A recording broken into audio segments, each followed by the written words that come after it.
Hello student, welcome to new Rajasthan education group Asalpur के YouTube channel पर। अभी अपने बोर्ड जो फाइनल एग्ज़ाम है 10th क्लास के, वो 19 दिन बाद में है। 16 तारीख से स्टार्ट होना है, तो अभी अपने पास 19 दिन है। तो अपने पूरी साल जितनी मेहनत की है उसको हम जितना प्रेजेंट करेंगे कॉपी में, उसी हिसाब से अपने नंबर आते हैं। तो अपने जो 60% चीज़ें हैं जो प्रेजेंटेशन पर है, प्रेजेंटेशन मतलब कि हम कॉपी में कैसा लिखते हैं उसके हिसाब से नंबर आते हैं। आपने पूरी साल बहुत अच्छा पढ़ा है, हर चीज़ ट्राई की है, पूरे मैथ के सवाल किए हैं, प्रैक्टिस से किए हैं और न्यूमेरिकल्स किए हैं, विज्ञान में हर चीज़ पर। लेकिन जब आप में कॉपी में लिख के आते हो वही मायने रखता है। तो 60% तो प्रेजेंटेशन है। तो मैं आज इस वीडियो में ओनली प्रेजेंटेशन किस हिसाब से अपने को कॉपी में कार्य करना है, क्या गलतियां नहीं करनी है, मिस्टेक जो भी सिली मिस्टेक होती हैं और भी जो मिस्टेक हैं उनको कैसे दूर करते हैं, उस बारे में बताऊंगा। तो आज का पूरा वीडियो देखना। और जो 10th क्लास में बच्चे हैं, इस जिसके मान लो 80% बन रही है, तो वो अपनी प्रेजेंटेशन स्किल सुधार के 85 बना लेगा। 5% 10% तक बूस्ट कर सकते हो इस हिसाब से। तो जो अपने प्रेजेंटेशन स्किल्स आती हैं उनमें मेन बात होती है राइटिंग स्किल्स। अब देखो, राइटिंग तो आपकी अच्छी होनी चाहिए। राइटिंग कितनी अच्छी होनी चाहिए या कितनी ख़राब नहीं होनी चाहिए। अब देखो, राइटिंग अच्छी है वो तो बहुत बढ़िया बात है। अब बच्चे को मेन चीज़ क्या आती है, राइटिंग तो बढ़िया कर लेंगे पर उसमें क्या स्पीड कम हो जाएगी। तो अपने को राइटिंग ऐसी लिखनी है जो अगले को, बिल्कुल ही ख़राब राइटिंग है तो उसमें तो देखो इरिटेट हो जाएगा, वो उसको समझ में नहीं आएगा। तो राइटिंग ऐसी होनी चाहिए जिनको आप, वो जो एग्जामिनर आपका जो भी आंसर पढ़े उसको समझ में आना चाहिए भाई बच्चे ने क्या लिख रखा है। पूरे में से पूरे नंबर आएंगे। आपका जो प्रश्न समझ में आ रहा है कि बच्चे ने क्या लिखा है, तो वो एकदम करेक्ट आंसर, करेक्ट चीज़ है, जैसी राइटिंग होनी चाहिए। अब यदि प्रश्न समझ में नहीं आ रहा है, अरे आपने जो उत्तर लिखा एग्जामिनर को समझ में नहीं आ रहा कि क्या लिखा आपने, तो वो चीज़ गलत हो जाएगी। अब उसे क्या, बच्चे ऐसे कहते हैं कि हम राइटिंग तो लिख लें, अच्छे भी और भी अच्छा लिख दें, पर क्या टाइम नहीं बचता। तो मेन समस्या आती है राइटिंग स्पीड की। तो देखो, राइटिंग स्पीड अपना जैसे एग्जाम होता है, बड़े बड़े एग्जाम मैथ का हुआ कि बच्चे कहते हैं कि हमें तो टाइम नहीं मिला, पेपर ही कंप्लीट नहीं हुआ, पेपर बहुत लेंथी आ गया था। तो जो अपना हिंदी का होता है उसमें भी बहुत ज़्यादा लिखना पड़ता है, सामाजिक में बहुत ज़्यादा लिखना पड़ता है और हिंदी में भी लिखना पड़ता है।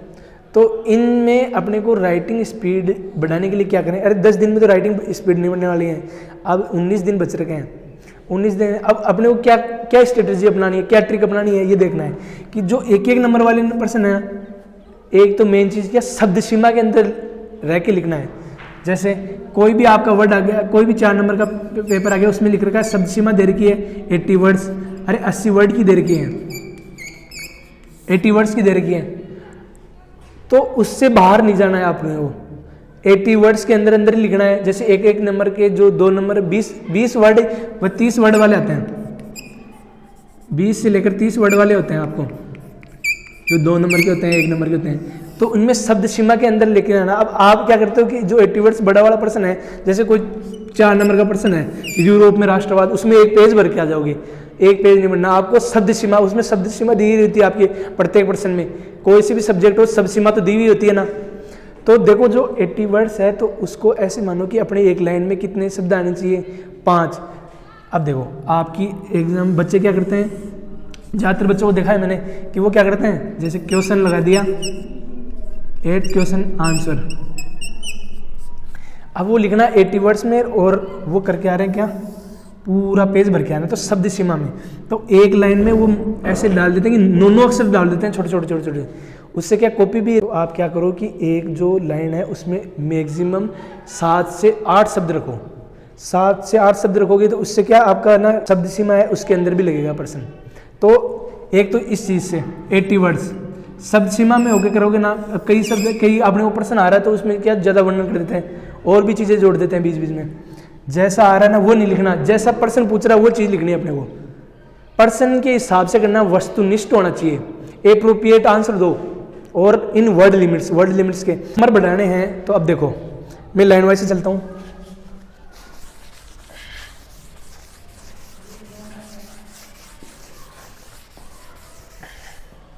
देखो, जैसे क्वेश्चन नंबर फर्स्ट आंसर, आपका पहला एग्जाम होगा इंग्लिश का होगा ना, तो उसमें ऐसे भाग आते हैं क्वेश्चन की भाग आते हैं कि भाई ये read the following passage and give answer. तो जो पहला आ गया, ये दूसरा आ गया, इसके भाग होते हैं ये फर्स्ट रोमन संख्या में, ये सेकंड, ये थर्ड, ये फोर्थ। तो आपको क्या करना है, सीक्वेंस के अंदर लिखना है। सीक्वेंस के अंदर कैसे कि भाई पहला पर्सन है तो उसके जितने भी भाग है ना मैं एक जगह लिखूं, ऐसे नहीं कि यहाँ पे तो आपने पहला लिख लिया, अरे फोर्थ तक लिखा, फिर फिफ्थ, फिर सिक्स्थ, फिर आगे आप यहाँ पे क्वेश्चन नंबर दूसरा डाल दिए, उसका आंसर लिख दिया, फिर दोबारा लिख दिया क्वेश्चन नंबर फर्स्ट का 8th। इससे बचना है, इस चीज़ से अपने को बचना है, अपने को एक जगह लिखना है सारे जो भी होते हैं। अब देखो सेक्शन बने आते हैं, तो सेक्शन जैसे हम इंग्लिश का उदाहरण लें, सेक्शन ए, सेक्शन ए में आपकी क्या आती है, रीडिंग आती है, जो पैसेज आते हैं वो आते हैं और वो चीज़ आती है। जैसे सेक्शन ए में जो पर्सन है वो एक जगह है, सेक्शन बी में जो पर्सन है, सेक्शन बी में जो पर्सन है वो एक जगह है, सेक्शन सी में कौन से पर्सन है वो एक जगह है, तो वो चीज़ लिखनी है। अरे आ रही ना समझ में बात, यही चीज़ है बस। अब देखो सीक्वेंस में मेन चीज़ सीक्वेंस में आ गई। अब देखो और क्या चीज़ गलतियाँ करते हैं, मिस्टेक बच्चे करते हैं। एक तो और राइटिंग की, कोई भी पर्सन हो गया, क्वेश्चन नंबर, जैसे मैं उदाहरण ले लूँ, एक एग्जाम्पल ले रहा हूँ कि मतलब आपने लिखा क्वेश्चन नंबर 3 और आंसर लिख रहे हो, इसका आंसर आपका गलत हो गया। जैसे आपका पहला पार्ट का ले लेता हूँ मैं, कि जो आपका लेंचो वाला पार्ट है, 10th क्लास में लेंचो वाला जो RBSC पैटर्न की बुक्स है ना, उनमें पहला जो चैप्टर है वो है लेंचो का। तो उसमें क्या आप उत्तर में लिख रहे हो Lencho, LENCHO, Lencho was a farmer. अब ये देखो लेंचो वाज ए फार्मर, अब आपकी फार्मर की स्पेलिंग गलत हो गई, आपने क्या लिख दिया, आर ही लिख दिया, तो ये गलत होगी। तो अब बच्चे क्या करते हैं, इसके ऊपर डिजाइन बनाते हैं ऐसे काट के। तो ये चीज़ नहीं करनी है, आपको क्या करना है, मान लो गलत भी हो गया, जैसे देखो FARMER, ये होती है स्पेलिंग, तो अब देखो FARRE, ये कर दिया, तो इसको अब आपको कैसे काटोगे, मात्र एक लाइन खींचनी है। इससे क्या कॉपी भी बद्दी नहीं लगेगी और आपको डिजाइन तो बनानी नहीं है। अब आपका पूरा पर्सन ही गलत हो गया, तो उसके ऊपर बस ऐसे एक लाइन खींच दो, या इतना बड़ा पर्सन है तो ऐसे काट दो, बस ज़्यादा नहीं, डिजाइन नहीं बनानी ऐसे, तो इससे क्या बहुत बद्दी लगती है। अब देखो इसके नंबर तो नहीं करते हैं ओवर राइटिंग के, पर आप ज़्यादा ही करते हो ना, तो हर पर्सन में आपने ओवर राइटिंग कर रखी है तो उसके नंबर कटेंगे। ओवर राइटिंग भी बहुत, जैसे आपको कोई गलत हो गया तो उसको इस प्रकार काटना है, ऐसे डिजाइन नहीं बनानी है। अरे बात समझ में आ रही है ना, राइटिंग नहीं करनी है, स्पीड सारे पर्सन सीक्वेंस में करने हैं।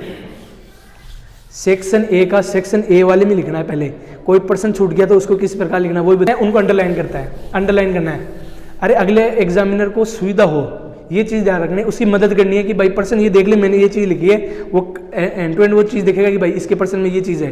की पॉइंट्स को अंडरलाइन करना है। देखो अंडरलाइन कैसे, जैसे कहे कोई भी अपना पर्सन ले लो, यूरोप में राष्ट्रवाद, तो भाई ये इतने में हुआ, इसमें यही देश शामिल थे, तो उसको अंडरलाइन कर दो।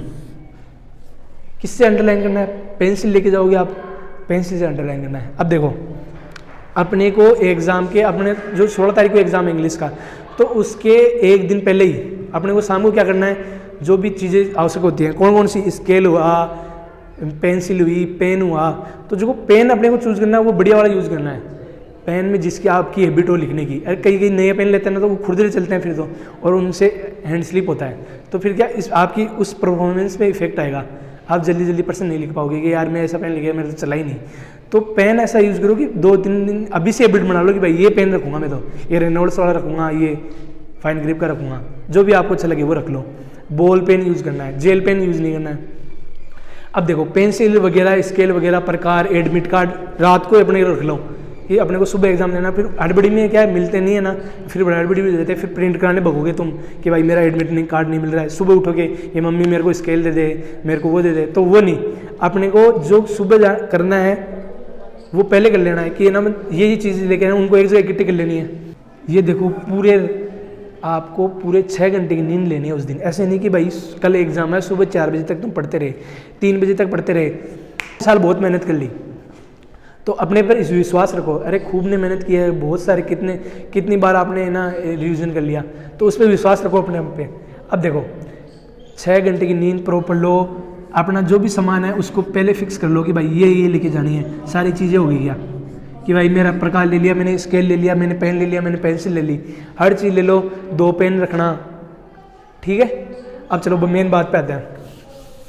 ये तो एग्जाम वाले दिन की बात है, 6 घंटे की नींद लेना है और एग्जाम के 1 घंटे पहले कुछ मत पढ़ो, दिमाग को फ्रेश रखो, अपने भी विश्वास रखो कि हमने पूरी साल जितनी मेहनत की है ना, अरे उसको प्रेजेंट करके आना, बस 3 घंटे पूरी साल मेहनत की और उसको बस दिखाना कितने में, आपको कितनी देर मिलेगी कि भाई मैंने ये पढ़ लिया, 180 मिनट। अरे देखो वैसे तो कितना होता है, 3 घंटा और 15 मिनट होती है। अब आप इसको 3 घंटे मान के चलो, तो ये 3 घंटे आपके निर्णायक होंगे। जितना आप 3 घंटों में कर दोगे ना पेपर में, वही मायने रखेगा। अब चलो, जो मैथ में और जो साइंस में आता है, मेन चीज़ क्या आती है, उनमें ज़्यादातर न्यूमेरिकल आते हैं। अरे मैथ में आता है आपके यूनिट लिखना मत भूल जाना। देखो मेन चीज़ सेंटीमीटर क्यूब आ गया, आयत, इसका आयतन इतना है, तो ये आप यूनिट भूल जाओगे ना, तो यूनिट का सीधा सीधा आधा नंबर कट जाएगा। जो भी यूनिट है, 100 मिनट आई उत्तर।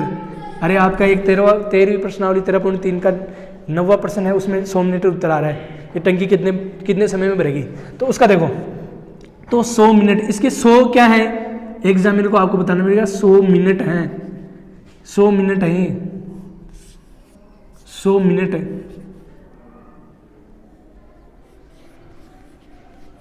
100 मिनट है, तो इसको डब्बे में बंद कर दो, तो उसको क्या आसानी हो प्रश्न को उत्तर ढूंढने में। अरे ज़्यादातर तो वो प्रश्न का उत्तर देखेंगे, फिर बीच में से देखेंगे आपकी किस फॉर्मेट में किया हुआ है, तो उसको डब्बे में बंद कर दो, या स्पष्ट लिखो कि जो आंसर आ गया यहाँ पे 100 आ गया, और आप यहाँ मिलेंगे। अब लिखो यहाँ पे उत्तर कैसे लिखोगे, टंकी को पूरा भरने में लगा समय। ये एक तो एग्जाम्पल बता रहा हूँ, तो मतलब आपको क्या ध्यान रखना है, जो भी विज्ञान में न्यूमेरिकल आते हैं उनकी जो आपको यूनिट होती हैं कि भाई ये कितने यूनिट बिजली का आया, कितना शक्ति हुई, जो भी है हर चीज़ की यूनिट लिखनी आपको विशेष कर ध्यान रखना है, क्योंकि यूनिट नहीं लिखोगे ना तो आधा नंबर तो वहीं पे चला जाएगा। आपका पूरा प्रश्न सही है और आपने यूनिट नहीं लिखा तो पूरा उत्तर भी गलत निकाल सकता है अगला एग्जाम, वो उसके ऊपर निर्भर है।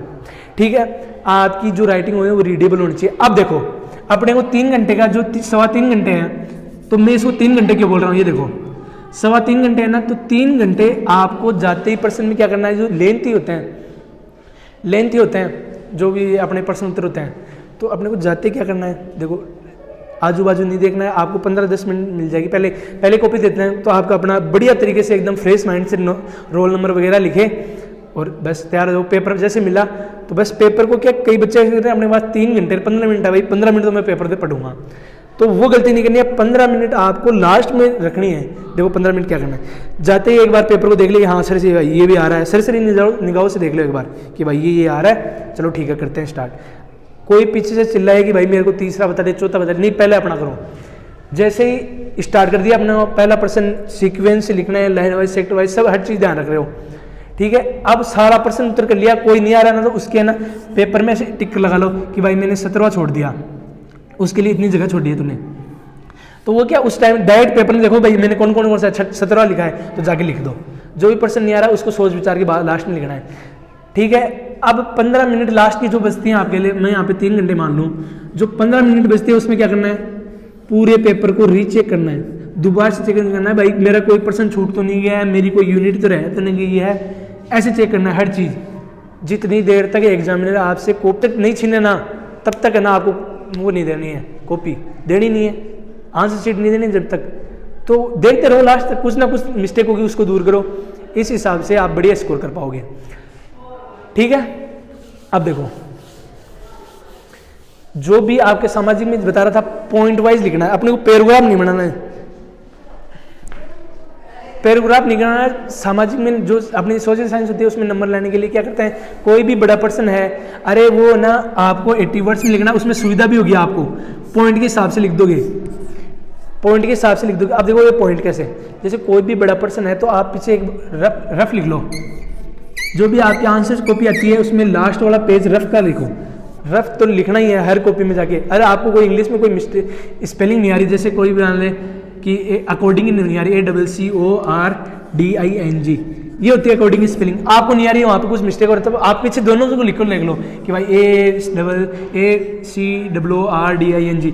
अब जो भी आपको सही लगे ना वो लिख दो, तो उससे क्या आवर राइटिंग कम होगी और कॉपी अच्छी लगेगी, नीट एंड क्लीन करनी है कॉपी को।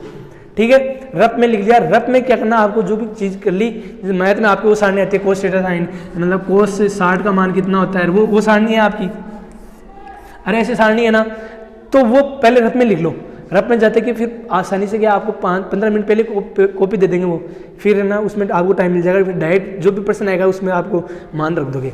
तो ये चीज़ है। अब रफ में आप जो भी काम करते हो ना, रफ को ऐसे काटना है आपको, रफ को काटना मत भूलना। रफ वाले पेज को, लास्ट वाला पेज अपना रफ का होगा, उसमें मैथ का होगा तो उसमें प्रश्न उत्तर गुणा भाग वो कर लेंगे। अब ठीक है, अब चीज़ देखो, हम सोशल साइंस की बात करें, उसमें पॉइंट वाइज लिखना है, पॉइंट वाइज लिखना है। यूरोप में राष्ट्रवाद, फिर पहला पॉइंट कैसे कौन कौन से देश हुए और कुछ हुए, जैसे भी कुछ पॉइंट है ना, अरे जो भी पॉइंट आएंगे ना पर्सन को पॉइंट के हिसाब से लिखना, उससे क्या आपको आसानी भी हो जाएगी। ठीक है, अब आएगा उसमें भी एक पर्सन आता है डिफरेंस वाला। जैसे कोई एग्जाम्पल ले लो अपना, नवीकरणीय या अनवीकरणीय संसाधनों में अंतर बताइए, तो आप कैसे लिखोगे उत्तर में कि भाई क्वेश्चन नंबर कौन सा है, ये 13वां है आंसर। नवीकरणीय और गैर नवीकरणीय, अनवीकरणीय, अरे एक वो आता है कि गैर परंपरागत और परंपरागत संसाधन में अंतर बताइए, या नवीकरणीय अनवीकरणीय संसाधन में अंतर बताइए। तो नवीकरणीय अनवीकरणीय संसाधन में निम्न अंतर है, तो यहाँ पे क्या लिखोगे, अनवीकरणीय और या नवीकरणीय। इधर कौन सा, नवीकरणीय। पर्सन में लिख रहे हो ना आप, नवीकरणीय व अनवीकरणीय में निम्न अंतर है, तो नवीकरणीय, तो यहाँ पे क्या आएगा, नवीकरणीय, और यहाँ पे क्या आएगा, अनवीकरणीय। तो जो नवीकरणीय उसके हिसाब से जो टॉपिक है ना उसका लिखना है यहाँ पे। अरे ये नीचे वाले जो अंतर आएंगे ना वो उनका लिखना है। अब देखो पहला अंतर लिख दिया मैंने, पहला अंतर मेरे इतनी लाइन में आया, अरे 2 लाइन में आ गया पहला उत्तर, पहला अंतर। और इस पेपर आते हैं ये कहीं बाहर से नहीं, आपके पढ़े हुए जाएंगे। यदि आपने पूरी साल बढ़िया तरीके से मेहनत की तो टेंशन लेने की कोई बात नहीं है, जो आपने पढ़ा है वही आएगा, ऐसे तो याद रखो। और देखो कोई भी प्रश्न छोड़ना नहीं है, हर प्रश्न करना, कोई नहीं आ रहा है तो भी इसमें कुछ ना कुछ तो लिखना है। अरे कुछ ना कुछ तो लिखोगे तब तो ना एग्जाम में कुछ नंबर तो देगा। अरे आपने पूरा खाली छोड़ दिया। अब जैसे जब ईमेल की बात करता हूँ, देखो ईमेल, देखो बेटा ईमेल, जैसे आपके आता है ईमेल, ईमेल की फुल फॉर्म होती है क्या, इलेक्ट्रॉनिक मेल, ईमेल। तो इसका फॉर्मेट क्या है, आपको प्रैक्टिस करनी पड़ेगी, 3-4 करोगे ना तो रिपीटेड हो गया। ऐसे नहीं पढ़ लिया भाई मैंने ईमेल पढ़ लिया फिर वहाँ पे जाके होता है। अब देखो आप लिखोगे तो आपको पता पड़ेगा, जैसे 2 होता है कि भाई बड़ा कैपिटल आएगा, फिर उसके बाद में नीचे क्या आता है, सीसी, ये भी कैपिटल में, नीचे और कौन सा था, बीसीसी, ये छोटे अक्षर होंगे, ये क्या आता है, सब्जेक्ट। तो मैंने जो आपको काम दिया है ना कि जो मॉडल पेपर हल करो फिक्स टाइम में, उस चीज़ों में हल करो तो आपको पता चल जाएगा भाई किस प्रकार करते हैं। अब देखो ये चीज़ होती है फॉर्मेट।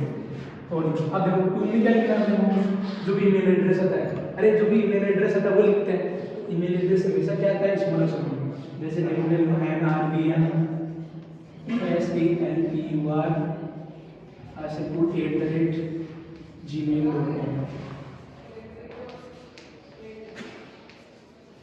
ये लिख दिया। ये जो सारे छोटे कैलकुलेटर और सब पास में ईमेल, इसमें ऐसे नहीं आता कि यहाँ पे तो मैं लिख रहा हूँ और बीच में ये एग्जाम्पल रहेगा कि जो भी आपको पर्सनल लेके आना है, ये नहीं लेके आना है, जो भी पर्सनल ईमेल एड्रेस है वो कई बार नहीं आती है ईमेल एड्रेस, तो अपने हिसाब से लिख दो, ठीक है।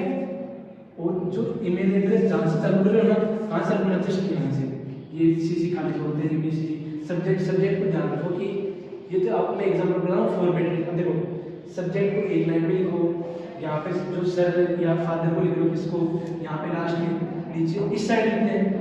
आपकी जो है देखते हैं ना, जो ब्लू प्रिंट जो आती है उसके हिसाब से क्या करता है, आपकी जो रिफ्रेशर होती है, जो गाइड में का यहाँ पे देखते हैं, इस साइड देखते हैं, योर ट्रूली योर फेथफुली, आपके पर्सन के हिसाब से लिखना है कि भाई मैं अपने स्कूल को ले रहा हूँ, योर ओबीडियंटली आपके आज्ञाकारी शिष्य, टीचर प्रिंसिपल को लिख रहे हो आज्ञाकारी शिष्य, अपने दोस्त को लिख रहे हो तो योर लवली योर ट्रूली आपका विश्वसनीय। अरे कोई चीज़ खरीदे और दुकान से वो खराब है उसको रिटर्न करना है, वॉशिंग मशीन वाला आ गया तो उसमें योर ट्रूली, यहाँ पे नाम पर्सन के अंदर जो नाम है वो लिखना है, यदि नाम नहीं है तो अपना लिख दो, your faithfully your truly your obediently, ये चीज़ें बिल्कुल सी बात है।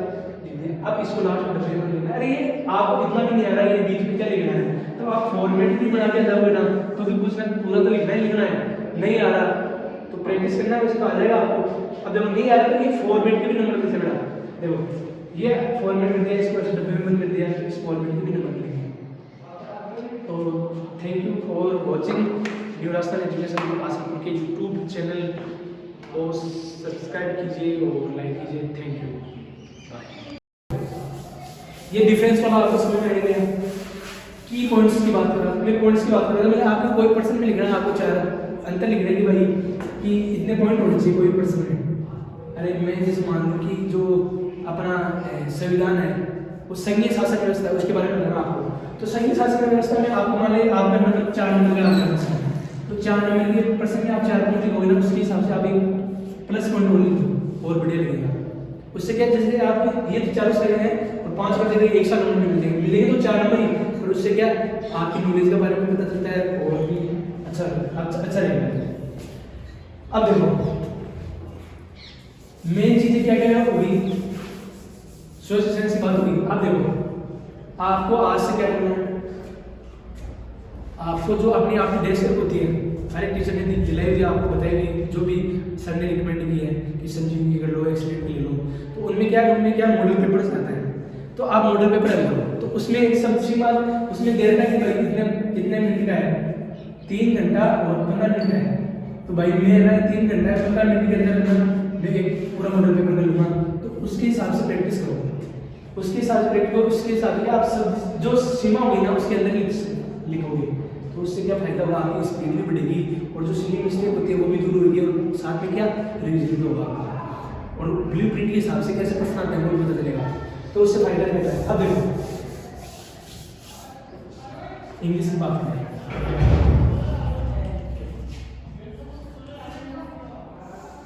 इंग्लिश की बात करें, इंग्लिश में क्या जो आपका जो वो होता है लिटरेचर ऑफ जो 2 किताबें हैं, फर्स्ट फ्लाइट और फुटप्रिंट्स विदाउट फीट, तो उनकी भी इसी प्रकार तैयारी करनी है आपको। जो ब्लूप्रिंट में पता चले भाई इस चैप्टर से इतने नंबर के प्रश्न आते हैं, तो वो भी क्लियर रहेंगे। अब देखो मेन आती है ये तो पढ़े हुए में से आएंगे, तो वो आपकी जो इंग्लिश के अंदर आती है ग्रामर,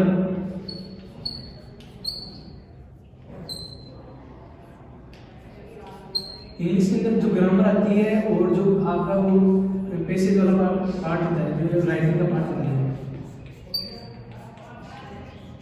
तो वो कहीं से भी आ सकते हैं।